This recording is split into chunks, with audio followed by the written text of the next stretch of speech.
Mengapa ilmu kebatinan itu penting bagi orang Jawa? Mungkin kalian sudah tidak asing lagi dengan banyaknya perguruan atau padepokan spiritual yang ada di Jawa, yang sudah eksis bahkan sejak era Hindia Belanda. Namun, ilmu kebatinan ini kerap dianggap hanya sebatas ilmu gaib atau supranatural belaka oleh orang-orang awam. Di periode Orde Baru hingga era Reformasi, orang yang mempraktekkan ilmu kebatinan kerap distigma sebagai praktisi perdukunan dan klinik, seolah-olah orang yang mempelajari ilmu kebatinan itu tidak lepas dari praktek santet, pelet, pesugihan, dan penyembuhan gaib saja. Meskipun kerap mendapat stigma buruk dari masyarakat, nyatanya ilmu kebatinan tetap eksis hingga kini dan terus memiliki peminat. Sebenarnya apa yang membuat ilmu kebatinan ini menarik dan tetap dipertahankan hingga kini di tengah gempuran cemoohan kafir, sesat, bid'ah, atau cemoohan kuno dan ketinggalan zaman oleh orang-orang modern? Ternyata setelah saya baca buku Becoming Supernatural dan Yang Jauh Tersembunyi, ternyata ilmu kebatinan itu sebenarnya sangatlah penting. Dan manfaatnya jauh dari sekedar ilmu gaib, supranatural, santet, pelet, dan penyembuhan gaib belaka. Maknanya jauh lebih dalam dan jauh lebih agung daripada itu. Dan sebenarnya ilmu ini banyak dicari oleh orang-orang barat. Mereka menyebut ilmu kebatinan ini dengan inner world. Dan inilah yang membuat banyak bule akhirnya membuka retreat tantra, yoga, dan beragam retreat spiritual lainnya di Bali. Sebagai orang Jawa, seharusnya kita bersyukur karena ilmu ini sudah melekat dalam tradisi kita dan terus ada turun-temurun walaupun banyak ideologi baru yang mencoba mereduksi peminatnya. Setidaknya inilah alasan mengapa ilmu kebatinan itu penting. Ini semua saya pahami setelah saya membaca penjelasan dari buku Becoming Supernatural, sebuah buku karya Dr. Joe Dispenza, seorang ilmuwan neuroscience dari Amerika Serikat yang cukup concern dalam meneliti kearifan-kearifan spiritual kuno. Dalam aksara Hono Coroko di Jawa, sebenarnya sudah tersirat salah satu rahasia kehidupan manusia, di mana manusia sebenarnya terdiri dari 3 elemen, yakni cipta atau pikiran atau mind atau ca, rasa atau jiwa atau soul atau roh, dan karso atau tubuh atau body atau ko. Sebelum huruf caraka ada huruf ho dan no yang berarti Tuhan dan ada. Secara literal, baris pertama dalam huruf Jawa ini diartikan sebagai berikut. Ada Tuhan dalam diri manusia yang mengendalikan pikiran, jiwa, dan tubuh. Tuhan ini lantas mempribadi dalam diri manusia menjadi ingsun. Ini adalah bahasa filosofis dari kesadaran murni kita. Dalam buku Becoming Supernatural ini dijelaskan, pikiran atau mind dan jiwa atau soul adalah dimensi batin atau inner manusia. Tubuh atau body adalah dimensi fisik yang nampak dari luar.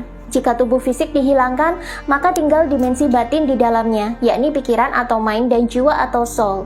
Pikiran sendiri ada 2 jenis, yakni pikiran sadar atau conscious mind dan pikiran tak sadar atau unconscious mind. Pikiran manusia, baik sadar maupun tak sadar, adalah energi yang berupa medan listrik. Jiwa manusia adalah bagian dari manusia yang merasa.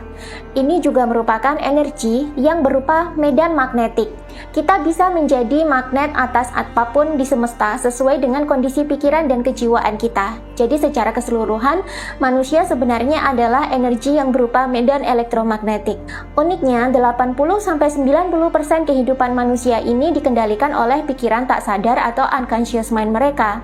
Melalui pikiran tak sadar inilah manusia bisa menyembuhkan diri sendiri, membentuk susunan DNA baru, merubah belief system, merubah mindset, meruntuhkan mental block, bahkan menyembuhkan trauma yang ada. Bahkan dengan treatment tertentu, pikiran tak sadar ini juga bisa membuat manusia menjadi supernatural. Dan uniknya, pikiran, baik sadar maupun tak sadar, dan jiwa ini dikontrol oleh kesadaran murni kita. Di mana kesadaran murni ini juga tak terlihat secara kasat mata dari luar. Itu artinya dia juga merupakan dimensi batin manusia. Dan uniknya, semesta ternyata merespon dan berkomunikasi dengan manusia melalui batin kita. Pikiran dan jiwa kita adalah medan elektromagnetik yang berisi informasi yang terus kita pancarkan ke luar tubuh. Dan ini menentukan tingkat vibrasi dan frekuensi manusia. Semesta merespon medan elektromagnetik ini sebab pada dasarnya semua yang ada di semesta ini adalah energi. Di mana ada energi, di situ ada vibrasi. Di mana ada vibrasi, di situ ada frekuensi. Di mana ada frekuensi, di situ ada informasi yang bisa disampaikan dan ditangkap. Dan kalau kalian belajar fisika kuantum, terutama dari buku Yang Jauh Tersembunyi berikut ini, ada penjelasan menarik.